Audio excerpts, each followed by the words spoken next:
मसँग त मन लुट्यो धन लुट्यो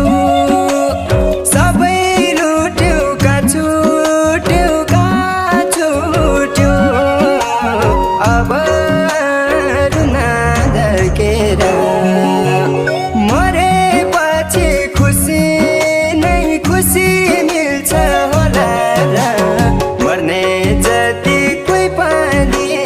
आउनान् फर्केर मरेपछि खुसी नै खुसी मिल्छ होला र मर्ने जति कोही पनि आउनान् फर्केर मर्ने